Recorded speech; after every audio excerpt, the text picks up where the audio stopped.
Good afternoon, everyone. I am here with Heath Grossman, who is a certified financial planner with Johnson Brunetti, and we're talking about the coronavirus, but specifically the impact it's having on the markets and more personally on people's retirement accounts like their 401ks, because there's been such huge swings. I mean, it was, I think, frightening for people last week when they saw almost a 10% correction, About 10%, 11%, 12%, somewhere in that neighborhood. Now today the market is up, which is good. You know, that's great to see. You know, so we're happy to see that. But it's definitely a shock for people. It jars you to some degree when you see a movement like that. Right, and we did see that. Eyewitness at noon, it was up 700 points. So does that mean this wasn't really a fear, or really we shouldn't look at it like we just gained all this back? You said it was only a little bit up compared to the overall loss. Sure. You're certainly not back to where we started a week ago. Does that mean that everything's okay? Probably not. I mean, what happened last week is essentially an effect of fear. Obviously, the coronavirus is spreading around the globe.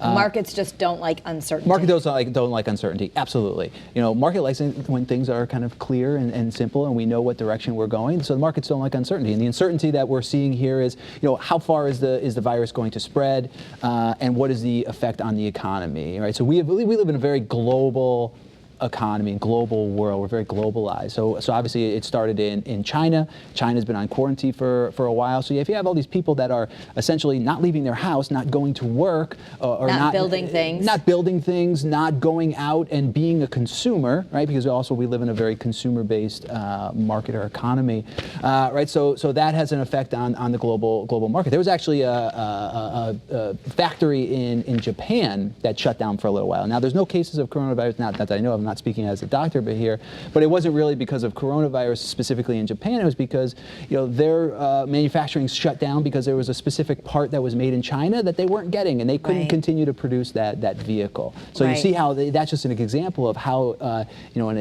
China can have an effect on other people's economies. So right now, if people are opening up their 401k statements and going, oh my gosh, what just happened? Look how much money I lost in the last week or so. What's your advice? Don't get too emotional.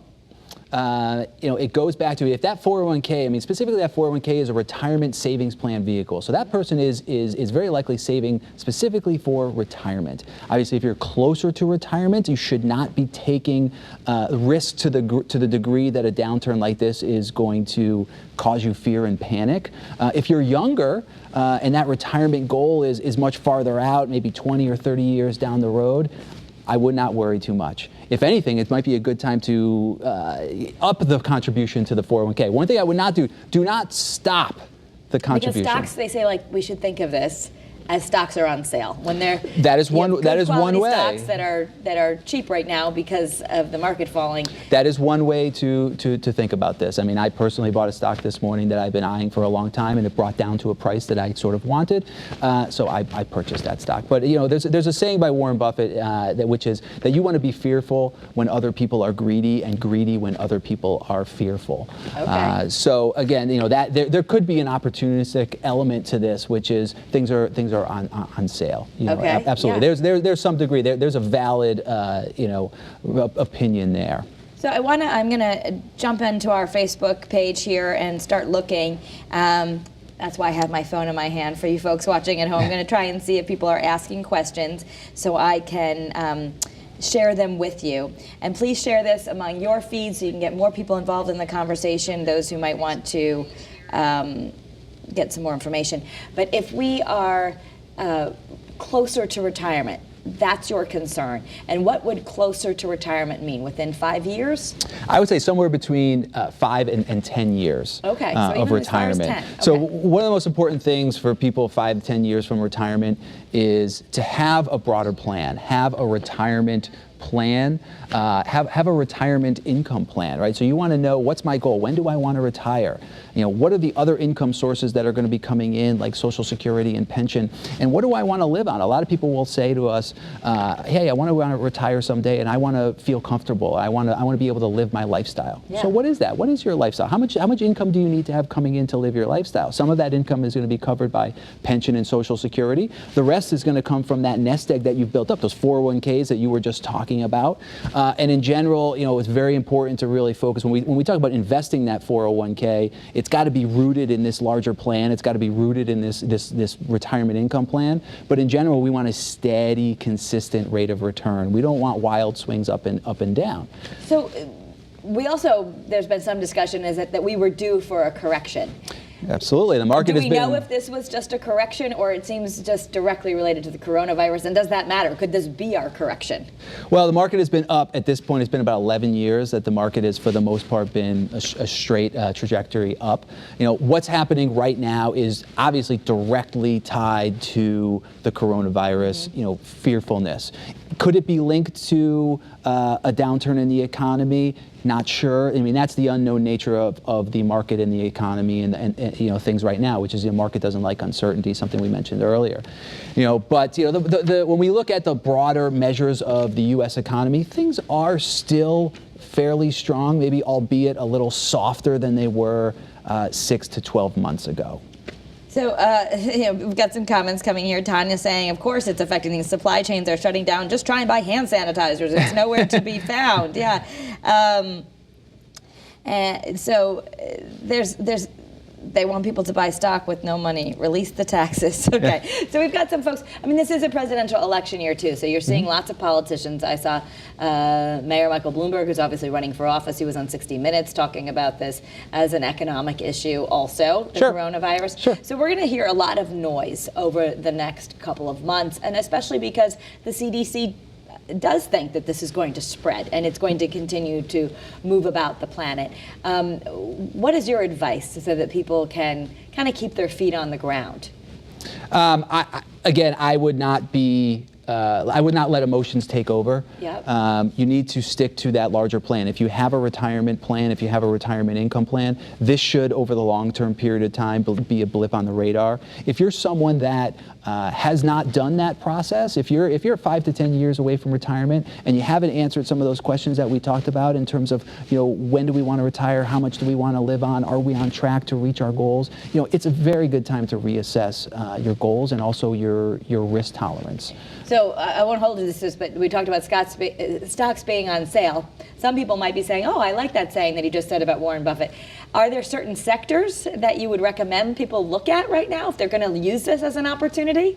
Well, that's going to be tied to someone's larger financial situation. But, definitely most sectors across the board last week were down. Certainly if you think about coronavirus and, people hesitant to travel these days, certainly the airline stocks have been hit very hard, or anything in the hospitality industry, hotels, things of that nature. Oil is at a very, very long time, or all-time low right now. So again, if those planes are not taking off and flying to China and flying to Spain or Italy or any of those countries that we're pulling back from traveling to, they're not using as much oil. So how much is this? Could you compare this perhaps in history? We've had other situations where people have been afraid, and then ultimately it has evened out. Does this historically remind you of other times? Well, we had the SARS epidemic, and that was about 2003 to 2005 in that area. And the market did come back eventually from that. Obviously, we know what happened a few years after that in 2008, which is totally unrelated to that. Right, and I think that's what people are worried about. Is it's Absolutely. Still fresh in people's memory of Absolutely. the Great Recession. Now, when you're listening to this talk about the coronavirus, so much of it, as you said, the markets are based on fear and not knowing and uncertainty. The good news is, and I just want to use this forum, is that we have, if you joined us on Friday, been having specialists. We had an infectious disease specialist come on. They're trying to get the word. Today, the members of the Surgeon General office were here in Connecticut.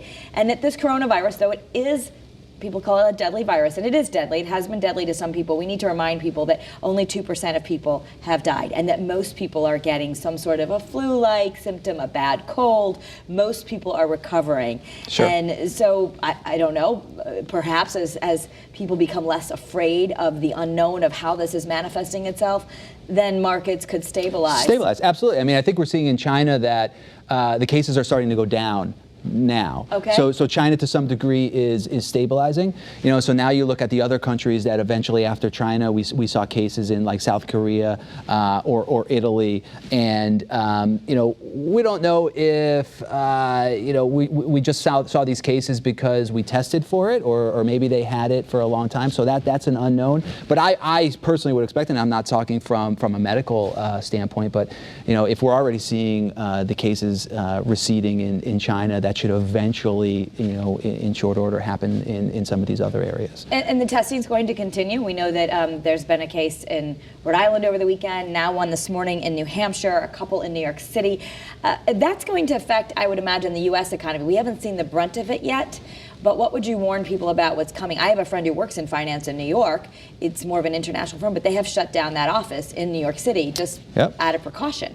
One of the things that we saw is in Bloomberg News, their offices, they've separated their workforce into 3 different sort of pools of people, and they've moved them to different locations. So they're sort of reducing the amount of people that are in one area to so potentially. If one group gets sick, they've got another one they can rotate. Exactly. And we're seeing there's companies that are canceling conferences that they have scheduled. That's an impact on the economy too, that's right? That's certainly an impact on the economy. You and I were Absolutely. talking about Orlando. I mean, Disney, spring break trips. Absolutely. Absolutely. A lot of conferences take place in Orlando.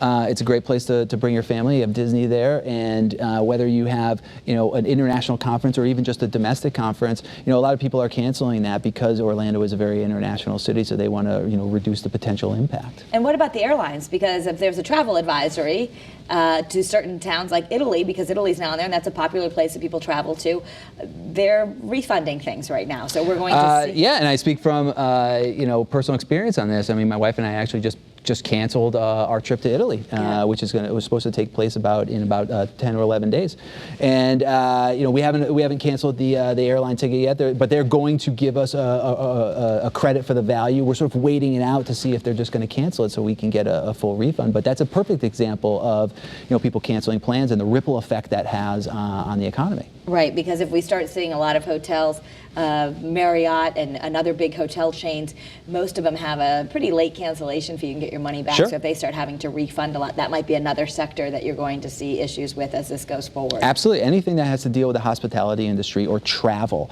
and any of those industries. So bottom line, does the market structure itself, like people are wondering, we've seen these divisions on Wall Street, how it's working structurally, they're like any other business. Are there plans in place that you know of just to make sure the markets can keep going if the virus rates expand continue here? to go. Well, the market has certain. When we talk about the market, the stock market, it is an open sort of. It's a market. And but you need people. But you need people. You need people. I mean, most of the trading is done electronically these days. So it's funny when you see all the different pictures of traders on the floor and everything. I mean, that's a lot less than it used to be. Yeah. There are sort of what we would call circuit breakers in place. I mean, if you get days where the market is down, very very much a fair amount.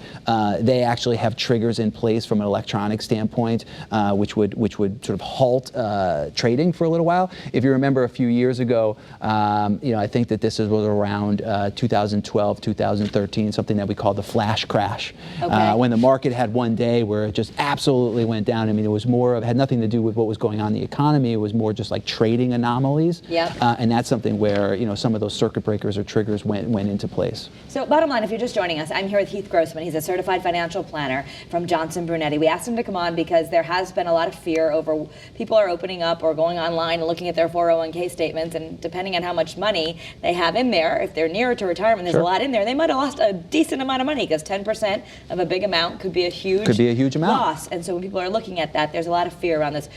If I could generalize what I think you're telling us is that fear is not what we want. We want to stick to the plan. If you don't have a plan and you're farther away from retirement, chances are this isn't going to affect you too much, and it's a good time to get a plan. Absolutely. It's always a good time to get a plan. The closer you are to retirement, the more that this could have a potential impact on you if you haven't done the planning ahead of time that's so necessary. And for people wondering, how do I do that? I know I've done these stories multiple times. You don't have to be super wealthy to go get a plan. Absolutely I not. believe Johnson Brunetti, I can't speak for other places, but often offer a free consultation where you just come in and at least get talking. Absolutely. We work with everybody. We have a fair amount of conversations with people. People come in and they say, hey, here's what we're doing. Here's what we have saved up. This is what our goals are and our concerns are. Is it going to work? Are we going to be okay, or should changes be made? We have a fair amount of people that come in and they might work already with another financial advisor, or do things themselves, manage things themselves, and they might want a little bit of a second opinion on that. We have those conversations all the time. I mean, this also brings to light, if you are somebody that manage your retirement money yourself, and it's not to say that you have to have a professional do it for you, but if you are somebody that manages things yourself, this is a good reminder that the stakes can be higher, right? When you get closer to retirement, or you're already retired, the stakes are much bigger now. Right. So this is something that there's a lot of fear going around, and people are wishing that, the fear factor would go down, and that's kind of why we're doing something like this. I see some comments on Facebook like, let's not scare everyone, and certainly that's not our intention. I think Absolutely what you're telling right now is actually what Warren Buffett said, so don't be scared. Don't be scared. Yeah, we don't want to scare somebody at all. It's more of just, letting you know what's happening, in that, if you have that plan, that should take away some of the fear over someone's situation. And the more educated people become about that this virus has a mortality rate of 2%, but I think in the beginning when you heard deadly, and so many people were afraid, if I get it, something horrible is going to happen, and what we're finding is it is spreading, but most people are doing quite well and recovering. Sure. So we're going to see how that goes. We have more news coming up on Eyewitness News at 4:30, but we actually now have the state lab is working on testing people right here in Connecticut. The Surgeon General came today and thought that we had pretty good facilities here, and that just like you need a plan for your finances, the state has a plan, and that things are moving smoothly, although it's still an unpredictable situation. As long as I have you, though, there has been some talk that it's a really good time to buy a house or refinance a mortgage because the rates are already extremely low, and some are thinking they're going to go even lower because of this. Absolutely. And that was a little bit of a bright spot last week in terms of economic data, in that new housing sales and prices were pretty good. And interest rates are very low right now. Interest rates are very low. I mean, it's always, which makes it a really good time to buy a house, buy more house for the same money. Or start a business, and you need to finance that, or finance your general operations as a business. When we talk about reactions that the U.S. could take in regards to the market downturn, regards to the coronavirus, that's one aspect of fiscal and monetary policy that people are talking about, which is lowering even more the interest rates to continue to spur the economy and keep it going. So you could see the interest rates go down a little bit more. Okay, so it's time to check into that. If you've been thinking that you wanted to perhaps refinance, or you're thinking about a house, it might be a good time to lock those rates in. Absolutely. All right, so Heath Grossman from Johnson Brunetti, thank you so much for joining us for this conversation. Feel free to share this in your feed if you want to let people know how the markets are being impacted, and hopefully just allay fears, because that's really the message here, is that you don't want people, it actually gets worse if people start making rash decisions and following fearful advice. Absolutely. We don't want emotions to take over here. We don't want to be reactive to things. The most important thing when it comes to your retirement is having a plan for that. If you've done that plan, you should be okay. If you haven't done that plan, a great time to reassess your goals. All right. Thank you so much, Heath Grossman, for being with us. Thank you, Kara. We'll have much more tonight on Eyewitness News starting at 4:30, so you can join us then.